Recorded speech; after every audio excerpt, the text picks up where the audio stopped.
Le texte étudié porte sur Frantz Fanon et j'avais commencé mon explication, à destination des élèves qui étaient en classe par, une manière peut-être un peu plus originale, mais pour moi très authentique, par, l'hommage que lui a rendu le jazzman, Jacques Courcil, qui est ce spécialiste d'Édouard Glissant, lui-même, un héritier revendiqué, hein, de la pensée d'Aimé Césaire, car on se trouve bien du côté de la négritude, c'est-à-dire ce bassin, caribéen qui a revendiqué l'égalité, les droits et in fine, bien sûr, la liberté des peuples à disposer d'eux-mêmes, des corps aussi à respecter, à se faire respecter leur intégrité et des esprits en particulier à contrer ce que Frantz Fanon lui-même, médecin, psychiatre, sociologue ou historien, si l'on peut dire, de la colonisation, et de ses empreintes, de ses traces physiques et mentales très fortes, de ce que cet analyste fin et de terrain de la colonisation a pu appeler l'aliénation. Et la désaliénation est effectivement un des processus sur lesquels Frantz Fanon s'est le plus attardé dans sa très courte, fulgurante vie, interrompue prématurément par la maladie. Pour le présenter rapidement, c'est vrai que c'est quelqu'un qui finalement, dans des circonstances certes très différentes de l'Inde de Gouges, a lui aussi, en une vie très condensée, pu exprimer l'essentiel de ses combats. Et aujourd'hui d'ailleurs, il a le statut d'inspirateur. Lui qui était l'élève ou en tous les cas l'épigone d'un Aimé Césaire, qui est quand même une figure très, très forte, très marquante pour lui, hein, le poète et homme politique, ne l'oublions jamais, Aimé Césaire.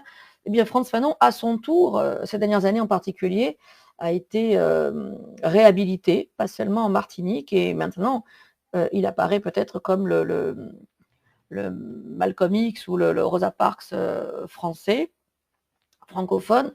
C'est vrai qu'il a une vie très étonnante, je disais, en présentant ce texte et en faisant écouter le titre à la trompette de Jacques Courcil, qui reprend des extraits, la fin, en tous les cas, l'épilogue de Peau noire, masque blanc, son texte de 1952. Frantz Fanon, dans une très courte vie, a pu avoir plusieurs vies. Il a été d'abord envoyé, un soldat envoyé en terre coloniale, en Algérie, dans des années où le colonialisme était à l'apogée de sa violence, puisque la colonisation à la française, évidemment, a laissé des stigmates très puissants. Et il était aux premières loges pour, en tant qu'observateur des effets de la colonisation. Puis, on l'a vu également reprendre des études après son passage en Algérie, qui l'a beaucoup marqué. Il entreprend pièce à l'appui, si j'ose dire, documents à l'appui, archives à l'appui, expérience surtout à l'appui. Et il valide son diplôme de psychiatrie et s'installe comme psychiatre. Il est aussi, bien sûr, avant tout un lecteur, un commentateur des textes qui le précèdent. J'ai parlé longuement d'Aimé Césaire, je suis revenue à plusieurs reprises sur, notamment l'auteur du Cahier d'un retour au pays natal.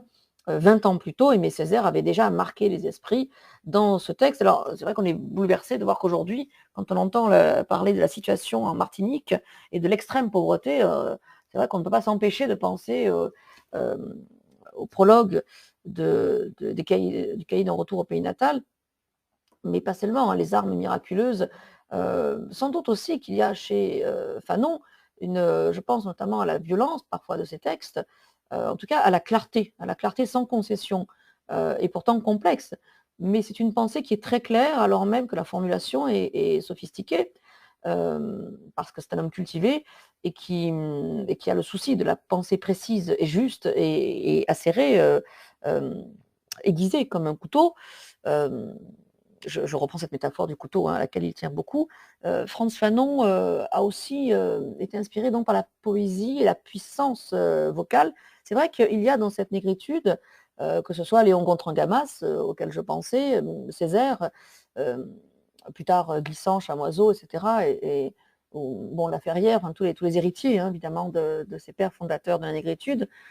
Aussi, un des points communs, outre la révolte, qui est bien sûr ce combat dont il est question, hein, écrire et combattre, d'ailleurs quand on voit le titre d'un des textes d'Aimé Césaire, les armes miraculeuses, on voit bien qu'il y a là une liaison très puissante entre une mystique de l'écriture et une valeur accordée au combat politique. Les deux vont ensemble, ils vont de pair. Mais chez Frantz Fanon, il a aussi le goût du mot, le mot significatif, et en cela, sa formation de philosophe et de penseur, de théoricien, joue beaucoup également chez Frantz Fanon. Le souci de la langue, effectivement, au service, pour reprendre l'intitulé du parcours, écrire et combattre, c'est vrai que ce n'est pas seulement écrire pour combattre. On ne peut pas dire que l'écriture ne soit qu'un biais d'accès, ne soit qu'un marchepied, qu'un moyen du combat. Il faut aussi traduire la conjonction de coordination dans écrire et combattre, pour Frantz Fanon aussi, comme, comme un ajout, comme une surenchère. C'est-à-dire qu'il s'agit et d'écrire et de combattre. Voilà, on pourrait quand même jouer de la polysynthète pour marquer que chaque verbe vaut aussi pour lui-même, avant que d'être un moyen du verbe suivant. J'avais donc présenté l'audio dont je vais joindre un hyperlien, parce que c'est bouleversant d'entendre Jacques Courcil, universitaire brillant, ancien professeur, bon, décédé malheureusement il y a quelques années, mais professeur à Brown, qui était le grand spécialiste de l'homme-monde, de la conception glissantienne du monde. Il avait rendu aussi hommage en tant que trompettiste. Par ailleurs, c'était un trompettiste de jazz très respecté, qui a collaboré avec les plus grands. Et il y avait donc ce merveilleux disque Clameur, dont le titre, bien sûr, rend un hommage direct à Édouard Glissant. Mais dans Clameur, il y avait un des titres consacrés à Frantz Fanon. C'est pour moi une façon de faire résonner les mots de Frantz Fanon d'une façon absolument étincelante. Si je fais défiler le diaporama qui nous occupe, bon, on voit que l'œuvre de Frantz Fanon est bien sûr une œuvre éminemment politique, polémique, argumentative. Je vois les titres à droite sur le médaillon là. Bon, peau noire, masque blanc, l'antithèse bien sûr qui fonde le titre, marque d'emblée la relation conflictuelle. Le terme de damné de la terre, là aussi l'hyperbole ou en tous les cas l'intensité du terme, avec aussi la charge biblique, veut marquer les esprits. On ne le voit pas bien, mais Frantz Fanon qui se détache sur le... Ici, j'ai placé une photo où Frantz Fanon, on le voit, se détacher au premier plan et à l'arrière-plan les affiches de la révolution algérienne, un peuple combat. Ça m'a semblé évidemment faire écho direct au parcours qui est le nôtre, écrire et combattre pour l'égalité. Le texte se présente, en tout cas l'extrait tel qu'il a été découpé, se présente sous la forme de 3 paragraphes successifs extrêmement délimités et marqués. Ça dit déjà quelque chose du projet du texte, c'est-à-dire que l'aspect pédagogique, l'aspect balisé, l'aspect volontiers radical dans son découpage, c'est-à-dire immédiatement visible, qui se signale au lecteur, avec des coupures, avec des étapes, je trouve dit quelque chose déjà de la démarche argumentative du texte. Quand on prend connaissance du texte, il faudrait que je le lise, bien sûr, je vais peut-être en procéder à une lecture après tout. Frantz Fanon, Les damnés de la terre, chapitre 1 de la violence, 1961. Nous sommes donc 10 ans à peu près après son premier grand texte, Peau noire, masque blanc. Nous sommes donc en milieu de carrière, et en vérité, quand on connaît sa courte vie, en fin de carrière, hélas, pour Frantz Fanon déjà. C'est-à-dire qu'il a déjà une œuvre au moment où il écrit ce texte. La ville du Colon est une ville en dur, toute de pierre et de fer. C'est une ville illuminée, asphaltée, où les poubelles regorgent toujours de restes inconnus, jamais vus, même pas rêvés. Les pieds du colon ne sont jamais aperçus, sauf peut-être dans la mer, mais on n'est jamais assez proche d'eux. Des pieds protégés par des chaussures solides, alors que les rues de la ville sont nettes, lisses, sans trous, sans cailloux. La ville du colon est une ville repue, paresseuse, son ventre est plein de bonnes choses à l'état permanent. La ville du colon est une ville de blancs, d'étrangers. La ville du colonisé, ou du moins la ville indigène, le village nègre, la médina, la réserve, est un lieu malfamé, peuplé d'hommes malfamés. On y naît n'importe où ou n'importe comment, on y meurt n'importe où ou de n'importe quoi. C'est un monde sans intervalle. Les hommes y sont les uns sur les autres, les cases les unes sur les autres. La ville du colonisé est une ville affamée, affamée de pain, de viande, de chaussures, de charbon, de lumière. La ville du colonisé est une ville accroupie, une ville à genoux, une ville vautrée. C'est une ville de nègres, une ville de bicots.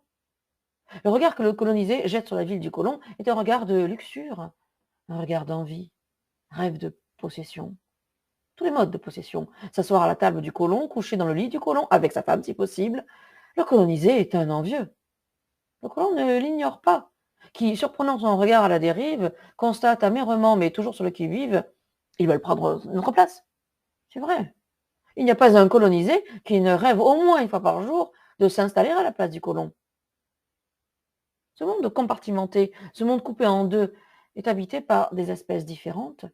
Aux colonies, l'étranger venu d'ailleurs s'est imposé à l'aide de ses canons et de ses machines. En dépit de la domestication réussie, malgré l'appropriation, le colon reste toujours un étranger.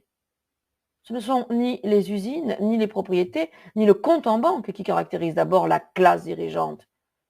La classe dirigeante, d'abord, celle qui vient d'ailleurs, elle qui ne ressemble pas aux autochtones, les autres. Le texte apparaît sous la forme de 3 paragraphes, mais j'ai embrayé sur le découpage auquel avait procédé ma collègue qui a travaillé sur le texte avec les élèves pour lancer l'étude de texte. On aurait pu faire en vérité un découpage en 2 temps seulement, si on admet que les 2 premiers paragraphes ont pour résultat le 3e, c'est-à-dire le 3e est un bilan, un constat en forme de bilan, tandis que la démonstration se passe tient simplement à la comparaison, à la confrontation entre les 2 premiers paragraphes. Puisqu'il y a une segmentation qui est même très violente. La scénarisation en fait de ces 2 premiers paragraphes, déjà l'un par rapport à l'autre, dit quelque chose. C'est-à-dire que la réhabilitation du colonisé qui n'arrive qu'en second, dans le second paragraphe, où on voit que Frantz Fanon, malgré tout, leur redonne de la visibilité en faisant un paragraphe plus long que le premier, par exemple. Mais c'est vrai que l'antériorité du premier paragraphe, qui porte sur le colon, est déjà terrible, puisque l'antériorité vaut quasiment pour hiérarchie. Le colon s'impose, le colon est le seul visible, le colon prend les meilleurs postes, le colon est celui qu'on regarde et il est la référence. Et donc il s'impose en premier dans le texte. Ça aussi, je trouve qu'il y a là une signification déjà de l'emplacement des différents acteurs en jeu dans le texte. Et le 3e paragraphe ne serait que le résultat de cette confrontation absolument terrible. Ce n'est pas le découpage qui a été choisi. Le découpage choisi met en évidence chaque paragraphe pour lui-même, avec, si l'on prend les mouvements du texte, donc les étapes significatives du texte qu'il faut redire à l'oral, au correcteur, à l'examinateur. Le premier paragraphe porte donc sur la première partie de cette comparaison très défavorable pour le colonisé, bien sûr, la suprématie du colon qui s'impose avec tout ce qui peut à la fois tenir de la description, mais en réalité une description très vite polémique, parce qu'il y a des choses qui nous gênent, bien sûr, et qui dénoncent sans aucune forme d'injure, mais qui arrivent parfaitement à rendre compte de la colère et de la révolte de Frantz Fanon dans l'énoncé de cette suprématie terriblement blanche. Puis, il y a, et surtout qui est fondé sur un paradoxe, c'est-à-dire que ceux qui ont les meilleures places, les meilleurs postes, bien sûr, je paraphrase, sont ceux qui viennent d'ailleurs. Au fond, il ne faut pas être martiniquais pour, même si le texte est applicable en vérité à toute forme de colonisation, qu'elle soit caribéenne ou autre, mais il ne faut pas être évidemment local et autochtone pour être seigneur dans son propre pays, hein, absolument pas. Seuls ceux venus d'ailleurs, finalement, ont la place au soleil. Bon, ce paradoxe déjà est choquant en soi. On n'est pas bien loti dans sa propre terre, en fait. Le 2e paragraphe, bien sûr, en opposition complète, décrit le bien-être du colon, qui est la référence, du colonisé, pardon, excusez-moi, je change complètement, non, plus du tout, qui décrit au contraire l'état d'asservissement et les verbes sont très forts. Il y a une façon d'attirer le regard du lecteur sur à la fois la commisération que l'on peut éprouver à l'égard du peuple colonisé, et aussi, bien sûr, il faut en même temps ne pas perdre de vue le sentiment de révolte. Donc là, peut-être que c'est le paragraphe le plus difficile pour Frantz Fanon, parce que il faut à la fois humaniser ceux qui ont été déshumanisés, mais ne pas perdre de vue qu'il faut garder quand même l'énergie de la colère. Je pense que l'enjeu est là, en vérité. Ne pas perdre le fil, évidemment, du combat. Et donc l'énergie qui va avec. 3e paragraphe, ce sera bien sûr le moment du bilan avec des terribles conséquences à tirer et une formalisation peut-être un peu plus théorique qui émane de cette comparaison sur le terrain, de cette comparaison de terrain, de cette expérience pratique de la différence et de l'inégalité qui s'est réalisée dans les 2 premiers paragraphes. Bon, voilà comment on peut organiser cela. Si on prend maintenant chaque paragraphe pour lui-même, alors déjà j'avais donc mis en évidence l'aspect très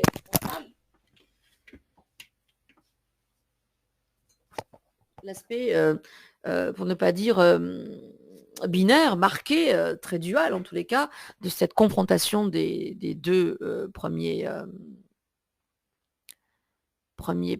paragraphe, avec une inégalité effectivement qui est terrible, puisque le colon est premier, le colon a un très court paragraphe, et finalement si on interprète ça, bien sûr que le colonisé se voit réattribuer un peu plus de lignes, et donc un peu plus d'attention de la part du locuteur, Frantz Fanon. Mais on pourrait dire aussi que ce qui est terrible, c'est que en 6 lignes seulement, qui est donc la moitié quasiment du second paragraphe, et en 6 lignes seulement, le le colon s'est imposé.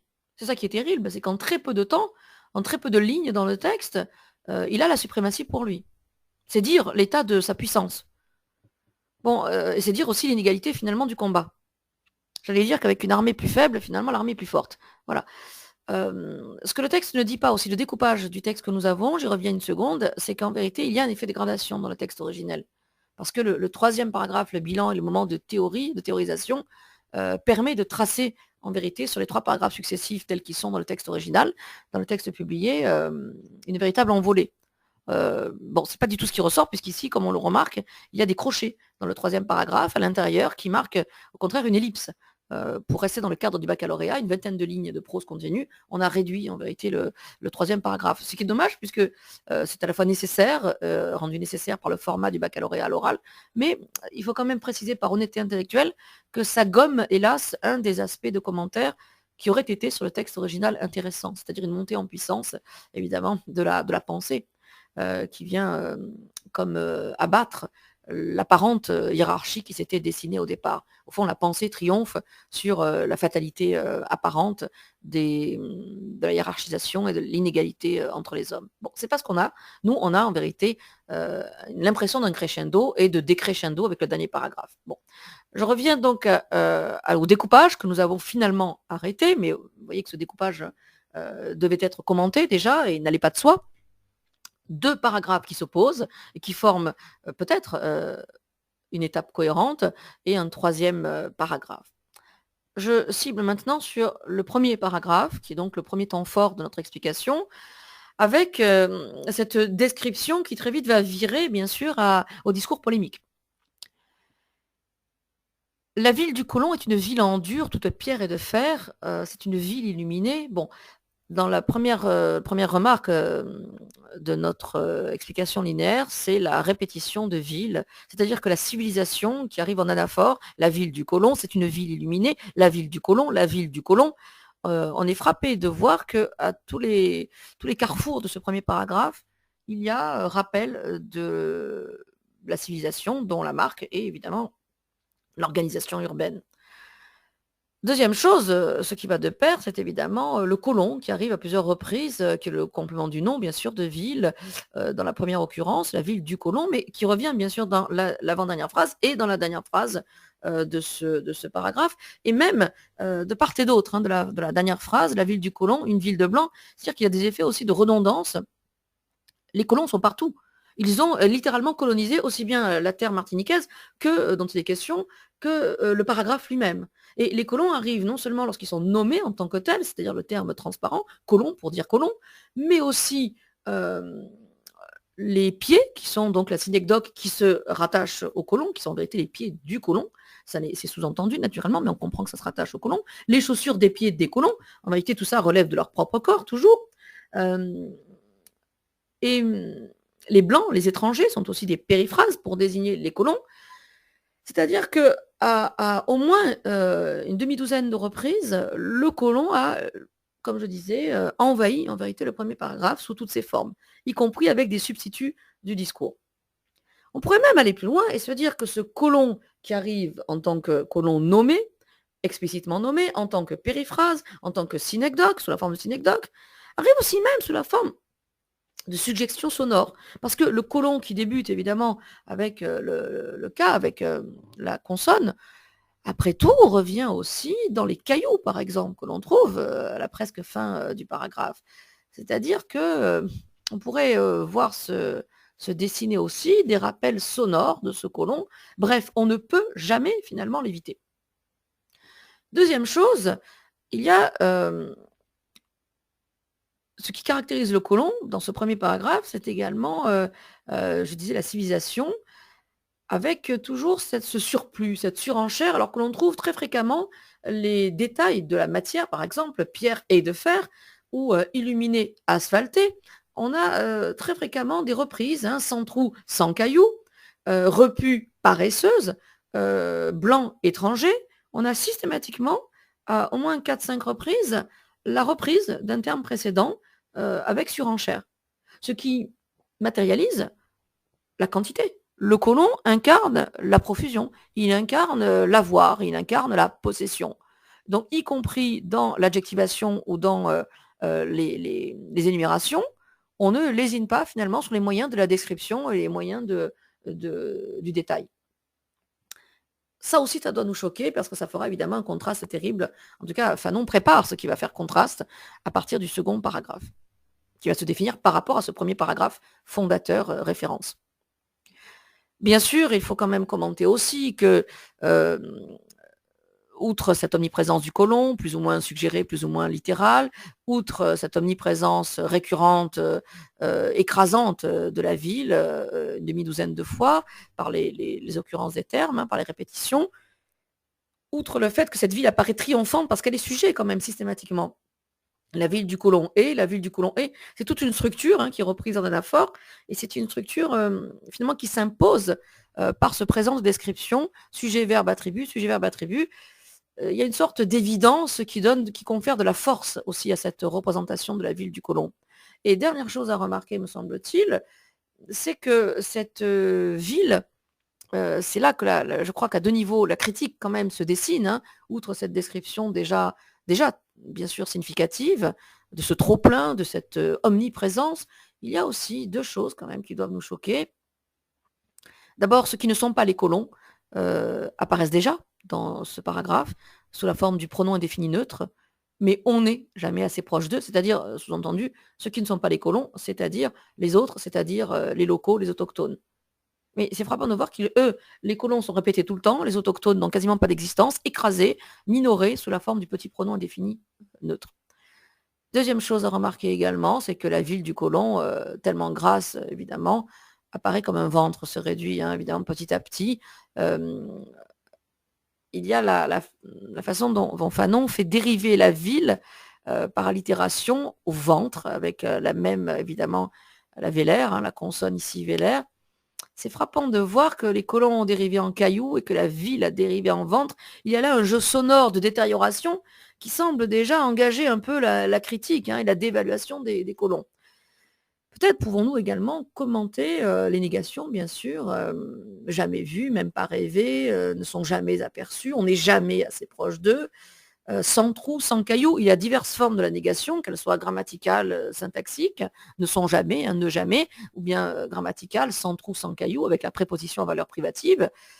Là aussi, critique hein, de ce monde des colons qui a l'air, sous l'apparente profusion et la facilité évidente de leur existence, quand même receler un certain nombre oui, d'indices négatifs qui se retrouvent donc dans les formulations.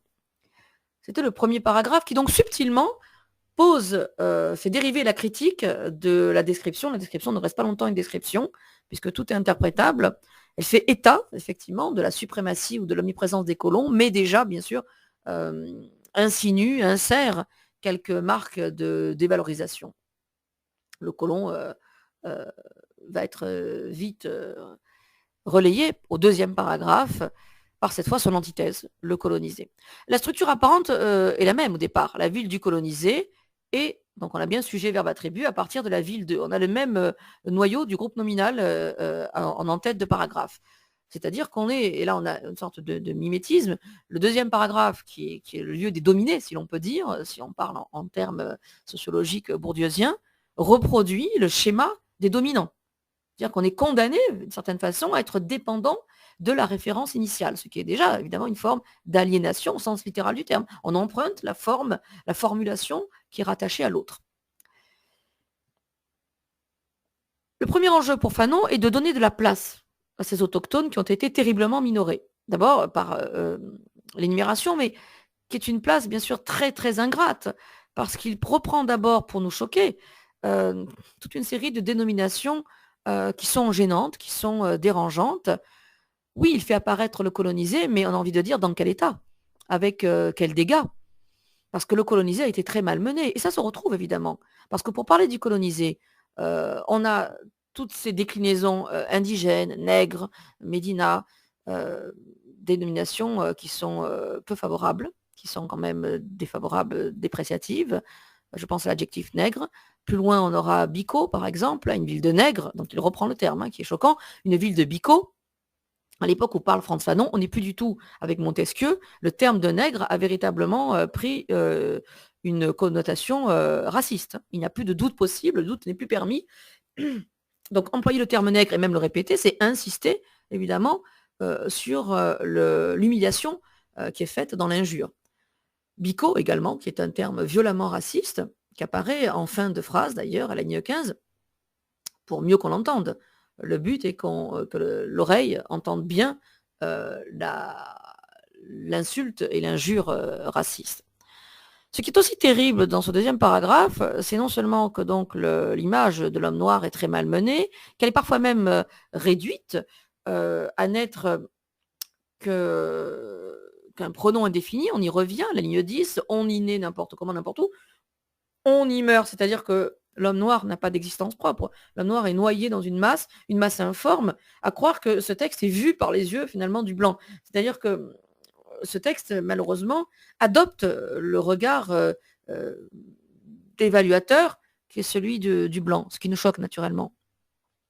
Et troisième chose qui nous choque, c'est que le colon et le colonisé se bagarrent pour avoir la place dans le texte, mais c'est terrible parce que le dernier mot du paragraphe, on le remarque tout de suite, revient au colon. Le colon reste la référence. Et le colon revient, puisqu'il y a toute une partie du texte où on tente de faire vivre les colonisés, mais très peu, très mal. Ils se réduisent à cette périphrase. Colon étant colonisé, formé sur colon quand même. Déjà, l'adjectif participe passé passif est formé sur colon. Donc, on dépend toujours, malheureusement, de la référence et de la hiérarchie au profit des Blancs. Il y a des termes racistes. Il y a cette réduction dans le pronom indéfini. Il y a aussi ce retour du colon qui ne lâche pas le paragraphe, qui ne lâche pas le territoire aussi martiniquais. Donc le colon revient, c'est-à-dire qu'on est une ville de Bico, d'accord, mais la ville du colon, s'asseoir à la table du colon, dans le lit du colon, sa femme, ça renvoie à la femme du colon, c'est-à-dire que invariablement le colon reste la référence. Ce que démontre évidemment par le texte, ce qu'explique ensuite le paragraphe 2. Effectivement, on rêve de s'asseoir à la table du colon, éventuellement de dormir avec la femme du colon. Il reste terriblement la référence. C'est là qu'est la vraie domination, finalement. Dans les esprits, il reste la seule et la meilleure manière de vivre possible, être un colon. Ce qui est terrible aussi, c'est que coloniser est un adjectif participe passé passif, déjà, ça dit quelque chose, hein, évidemment, de la position des populations qui se trouvent réduites à la passivité, y compris verbale, exprimée dans la manière de les dénommer. Et ce n'est même pas un vrai nom, ce n'est même pas un vrai substantif, ce n'est jamais qu'un substantif qui a été créé parce qu'on a mis un article devant, le coloniser. On comprend que le verbe coloniser a donné un participe, coloniser, participe passé. Et si on met un article, si on adjoint si on le fait précéder d'un article, un ou le coloniser, ça devient par accident, hein, grammaticalement, ça prend la nature d'un nom. C'est voilà, un procédé qu'on connaît bien, hein, de substantiver un mot qui au départ n'est pas programmé pour être un nom, mais le fait de mettre un article le fait devenir un nom. C'est-à-dire que même le mot lui-même témoigne de cette métamorphose, de cette transformation, cette assignation en vérité forcée qui rend quelque chose en quelqu'un d'autre. Ça se retrouve déjà dans la façon dont la dénomination privilégiée par Fanon, coloniser, le coloniser, atteste déjà de cette façon dont on a transformé quelqu'un en quelque chose d'autre, ou un simple participe passé en adjectif qui est devenu aussi avec un article un substantif, mais ce n'est pas évidemment un substantif qui en lui-même avait cette nature de substantif. C'est déjà aussi un processus grammatical qui est lui-même peu reluisant d'une certaine façon. Ce n'est vraiment que la faveur d'une transformation grammaticale, c'est parce qu'on a forcé le groupe nominal que c'en est devenu un. Là encore, il y a de manière très, très subtile une critique de ce qu'est le colonialisme, c'est-à-dire une façon de faire devenir quelqu'un d'autre, ou même quelque chose d'autre. Si on prend le on, qui est un pronom indéfini neutre, c'est pas grand-chose. Ce qui est frappant aussi, c'est qu'il y a dans ce monde-là une profusion. Là aussi, on voit que chaque paragraphe répond à l'autre. Il y a des énumérations également au deuxième paragraphe, comme il y en avait dans le premier, mais là, elles sont terribles parce qu'elles énumèrent du rien. C'est-à-dire affamé de viande, pain, chaussures, charbon. En fait, on manque de tout. Et le premier terme montre qu'il n'y a pas en vérité de richesse. Il n'y a de richesse finalement que du manque. Affamé est quand même là aussi un parti passé passif, ce qui dit quelque chose de l'état de dénuement des populations, les populations qui sont réduites à rien dans le pronom indéfini neutre, mais aussi dans le pluriel les hommes. Les seules fois où ils sont remis à l'état d'homme, c'est dans ce pluriel relativement informe, sachant que homme et on ont la même origine étymologique. Finalement, ce pluriel très indissocié n'est pas à la faveur du peuple colonisé. De même, les pronoms les uns sur les autres, et même réduits finalement par métonymie à leur maison, les cases les unes sur les autres. C'est-à-dire qu'il y a vraiment un glissement de l'humanité à la déshumanisation par le pluriel, par le collectif, par le pronom, le substitut. On n'est jamais que quelque chose à la place de quelque chose d'autre, quelque chose mais qui ne se nomme pas directement, qui n'a pas d'identité propre, qui n'a pas d'état civil, qui n'est pas dissocié, qui n'est pas distinct. Aucune distinction évidemment dans tout cela.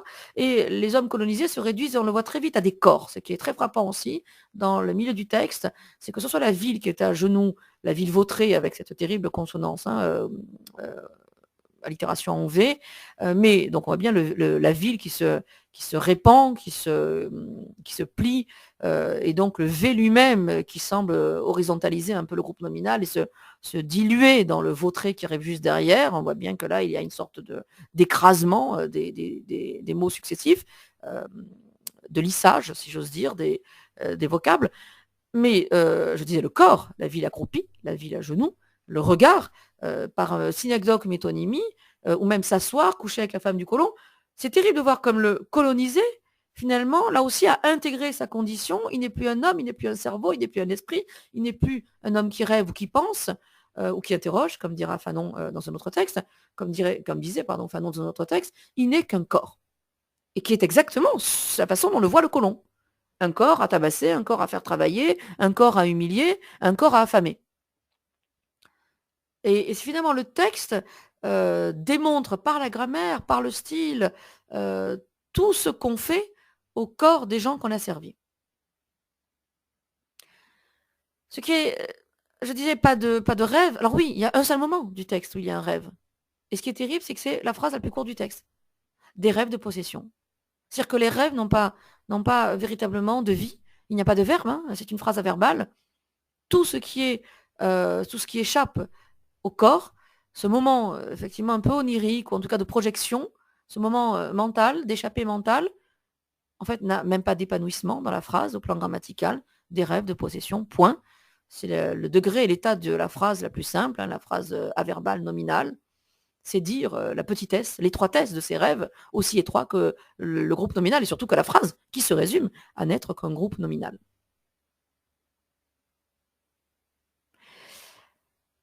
J'avais déjà parlé de l'effet de claustrophobie, évidemment. On ne peut pas sortir de la dépendance au colon, soit qu'on lui emprunte évidemment le mot pour n'être soi-même qu'un de ses dérivés et qu'un de ses instruments. Le colon donne comme mot le colonisé n'étant qu'un dérivé de colon.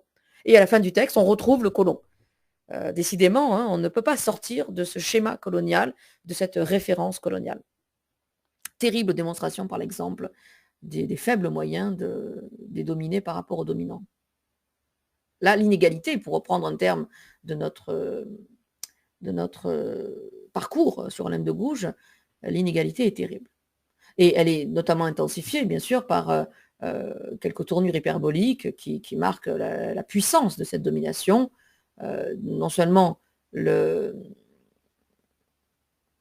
la radicalité des privations ou des suppressions, ce monde sans intervalle, on comprend qu'il n'y en a pas une seule, bien sûr. Un peu plus loin, tous les modes de possession, donc on a bien l'adjectif hyperbolique, tout, qui renvoie à l'intégralité.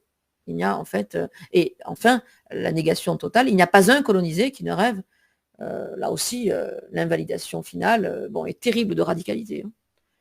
Terrible, deuxième paragraphe. Troisième paragraphe, c'est le moment de la réflexion plus large, plus haute, si j'ose dire, la réflexion plus théorique. D'abord, il y a dans ce bilan, évidemment, une attestation de ce que nous avons constaté à l'instant, c'est-à-dire la segmentation, pour ne pas dire l'apartheid textuel, l'apartheid des paragraphes entre le premier et le second, qui n'ont rien à voir, ou s'ils ont à voir quelque chose l'un avec l'autre, ce n'est jamais que dans une relation hiérarchique. Dans une relation hiérarchisée, terriblement inégale. Bon, bref, on a effectivement une vraie ségrégation, lâchons le mot, entre les deux textes, ce qui est donc repris par compartimenté, coupé. Et ce qui est frappant, c'est que dans cette première phrase d'attaque du troisième paragraphe, pour attester de cet état de fait terriblement insatisfaisant, il y a quand même successivement 3 participes passés passifs. C'est-à-dire que tout le monde subit, tout le monde est victime, en réalité, de cette segmentation du monde, segmentation coloniale, avec d'un côté les colons, de l'autre les colonisés. Donc compartimenté, coupé et habité, on a donc successivement 3 participes passés passifs. Et arrive une nouvelle réflexion, après le constat de ce partage imperméable entre les deux faces du monde. Constat terrible, c'est évidemment qui est l'étranger. Il y a toute une réflexion qui avait déjà été amorcée, parce qu'on avait déjà vu le terme un peu plus haut dans le texte, sur qui est l'étranger par rapport à qui. Et il nous faut 2 secondes pour comprendre qu'on ne parle pas forcément du même étranger. C'est-à-dire que cette opposition entre étranger et autochtone, sans doute que pour l'homme européen, le lecteur européen, bien sûr, l'étranger, là, il y a renversement de perspective, ce n'est pas évidemment l'homme noir, on n'est plus du tout avec Montaigne. On est au contraire, du point de vue cette fois, on a changé de point de vue finalement, on a adopté évidemment le point de vue du colonisé, on est le Martiniquais et on voit arriver l'étranger. Et ce qui est très frappant, c'était celui qui avait envahi tout le premier paragraphe, qui revenait également, hélas, clôturer le second paragraphe et montrer qu'on ne peut jamais lui échapper. Cet étranger arrive là aussi d'une manière terriblement dominatrice au troisième paragraphe, avec ce paradoxe qui est que finalement c'est quelqu'un venu d'ailleurs qui fait la loi ici. L'étranger est sujet du verbe s'imposer, en plus c'est un verbe pronominal, donc l'étranger revient 2 fois. L'étranger impose qui? Lui-même. L'étranger a imposé qui? Le S apostrophe, il s'est imposé soi-même, lui-même, donc il est bien en sujet-objet, c'est le principe d'un verbe pronominal. Il revient dans colon, puisque l'étranger est repris une phrase plus loin par le colon, à la ligne 24, le colon reste toujours, il est sujet. Et la classe dirigeante vient également clôturer la phrase suivante. Le colon est repris encore, dernière périphrase, par l'espèce dirigeante. Repris par le pronom celle qui, les 2 pronoms même, celle et qui, celle qui vient d'ailleurs. Celle qui, à nouveau, reprise avec les pronoms démonstratifs antécédents et pronoms relatifs qui ne ressemblent pas aux autochtones. Les autres, alors évidemment, tout le problème c'est qui sont les autres? Est-ce que les autres, entre guillemets, ce sont les blancs qui parlent des autochtones, et on pourrait imaginer que c'est une apposition, les autochtones, les autres, dans la tête des blancs? Ou est-ce qu'effectivement, les autres reprend l'étranger de la ligne 23, pardon, et sont toujours ceux qui arrivent finalement en terre martiniquaise? Et oui, tout le problème, évidemment, c'est cet adjectif indéfini autre dont on ne sait pas très bien à qui il se rapporte. Tout est question, évidemment, de point de vue. Donc, il y a 2 choses qui me paraissent essentielles dans ce dernier paragraphe.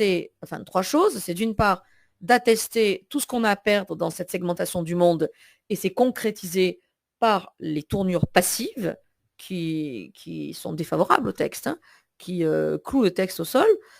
Parce qu'on voit bien que cette vision du monde ne peut pas créer d'énergie positive. C'est donc bien les tournures passives, compartimentées, coupées et habitées. J'ai remarqué également, deuxième chose, qu'il y avait cette omniprésence du colon qui débutait les phrases, qui était mis en position de sujet ou qui revenait sous forme de périphrase en tant que classe dirigeante. Mais c'est vrai que les guillemets qui apparaissent nous font quand même douter, troisième point, de la véritable identité, et qui montre que les identités se forment les unes par rapport aux autres, ou dans le regard, on n'est jamais que ce que le regard des autres fait de nous.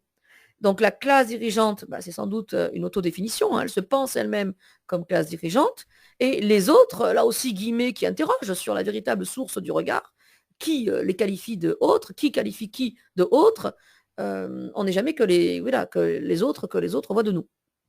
Et exactement de la même manière, dans les guillemets, la classe dirigeante, ben, on n'est jamais que dirigeant par rapport à ses propres critères ou par rapport à un certain schéma ou dans un certain jeu. Il suffirait de changer les cartes du jeu et en vérité, les dirigeants d'hier ne seraient pas forcément les dirigeants de demain. C'est aussi cela, cette fragilité-là, au terme d'un texte qui s'est largement reposé, rappelons-le, sur la tournure en sujet-verbe-attribut. C'est-à-dire avec cette idée d'essence, de nature, d'identité très puissante. Or, la fin du texte par les guillemets montre qu'il faut prendre de la distance avec ce qui apparaissait comme des identités inamovibles et fixes, consacrées par la fameuse tournure sujet-verbe d'état, verbe être même. Donc ce n'est peut-être pas une question d'essence. Il y a là une dernière réflexion philosophique encore plus subtile, subreptice, qui nous montre par les guillemets qu'il faut prendre un peu de distance avec les identités assignées, avec les états de fait qui semblaient naturels, ce qui est le principe même du racisme, c'est-à-dire de croire qu'il y a des supériorités par nature, par essence. Or, elles ne sont jamais que construites. C'est aussi ce que nous dit ce texte. Et la fin du texte est terrible. Terrible de revendications et terrible, bien sûr, de force combative. Là encore, avec une série de négations qu'on a remarquées, hein, ni les usines, ni les propriétés, on a toute une série de conjonctions, bien sûr, de négations, qui viennent justement non seulement questionner, mais invalider ce préjugé selon lequel on serait ce qu'on est parce que par nature, on est né pour ça. Évidemment que non, on met des guillemets car ça n'est jamais qu'une construction, ça n'est jamais que le fruit d'un certain regard, dans un certain contexte, dans un certain sens. Voilà aussi ce que dit la fin du texte. Donc il y a quand même une montée en puissance qu'on a vu quand même se dessiner d'un texte qui, au départ, pourrait prendre des allures descriptives, ce qui n'est pas, naturellement. C'est un texte engagé, effectivement, et qui, par le biais d'une comparaison, d'une confrontation, au sens démonstratif plein du terme, c'est-à-dire il nous montre, on a un face-à-face. Dans ce face-à-face terrible, on voit évidemment tous les ressorts, tous les mécanismes de l'inégalité se déployer. L'inégalité, c'est aussi la domination. La domination, c'est s'imposer dans le monde de l'autre. C'est irradier, infuser, envahir le texte et le territoire de l'autre. C'est être le point de référence inamovible de l'autre. L'autre n'existe plus que par rapport à nous. Donc les colonisés, on voit leurs termes, hein, les désignants, être fondés, être un simple dérivé de colon au départ. Bon, on dépend y compris dans la dénomination de l'autre. Et c'est aussi une façon, petit à petit, de faire glisser le texte vers un questionnement peut-être un peu moins frontal et plus subtil, un questionnement plus philosophique. Et Fanon a cette formation philosophique et sociologique qui lui permet cette théorisation plus exigeante. C'est-à-dire, tout se joue sur le verbe être, les guillemets peut-être. Hein. On en a la preuve à la fin du texte. On l'avait vu déjà un peu se distiller au fil du texte, mais le dernier paragraphe étant cela très insistant. Cette réflexion sur la nature et l'essence. Et là, on est de plein pied dans la philosophie. Est-ce qu'il y a effectivement une prédestination, une fatalité de l'inégalité? Bien sûr que non. Le texte nous le montre. Bon, évidemment, je veux insérer, il faudra que je trouve un moyen ou que j'envoie un hyperlien, l'audio de Jacques Courcil, qui est extrait non pas de ce texte, Les damnés de la terre, on voit le beau passif, hein, et le pluriel, et l'indétermination, et la masse aussi dans ce groupe nominal qui fait titre. Une fois qu'on connaît un peu les mécanismes rhétoriques de Frantz Fanon, on voit vraiment qu'il a tous les attributs d'un discours effectivement très, très plus que polémique, un discours oui, de révolte. Tout est mis en place pour nous faire sentir non seulement de la colère, mais aussi une prise de conscience urgente face au problème du racisme, mais plus largement de la domination, c'est-à-dire plus largement de la liberté, c'est-à-dire plus largement de ce qui fait un homme ou pas. Il y a quand même cette montée en puissance aussi dans la typologie. On n'est pas juste dans la politique ou dans l'histoire, ce n'est pas juste circonstanciel, ça n'est pas juste appliqué à la Martinique, c'est en vérité un questionnement sur ce qui définit ou pas l'humanité, sur ce que l'homme laisse faire, sur ce que l'homme permet qu'on lui fasse ou pas. Et la révolution, la révolte passe, on le voit bien dans ce texte, avant tout par une prise de conscience intellectuelle. Autant comme chez Olympe de Gouges, on avait une prise de conscience qui devait se traduire dans la loi, et on avait une façon, là aussi, d'ailleurs, quand une élève me demandait, mais alors, elle se duplique sur le texte de loi des hommes, la Déclaration des droits de l'homme et du citoyen, en reprenant le même schéma, hein, au fil de 17 articles. Là aussi, on pourrait dire Fanon, effectivement, Fanon montre à quel point, dans la colonisation, c'est le même processus que dans les inégalités hommes-femmes, puisque c'est un processus de domination dans les deux cas, on est toujours à la merci de l'autre, on est toujours le dérivé de l'autre, on est toujours dépendant de l'autre, des structures, des schémas et même des mots, même des racines de mots de l'autre ou de la présence de l'autre. Et on le retrouve aux quatre coins du texte. Et donc oui, on est quand même, cette référence, on n'arrive pas à la gommer. Mais la seule manière, nous dit Fanon, là il nous donne peut-être un biais différent, divergent de celui de l'Olympe de Gouges, ce n'est pas seulement de réclamer, de pétitionner à la façon de l'Olympe de Gouges ou de choquer, c'est peut-être d'instaurer quand même, de compter sur l'intelligence du lecteur. Et donc ce n'est pas seulement un appel à la révolte, c'est aussi un appel à la réflexion.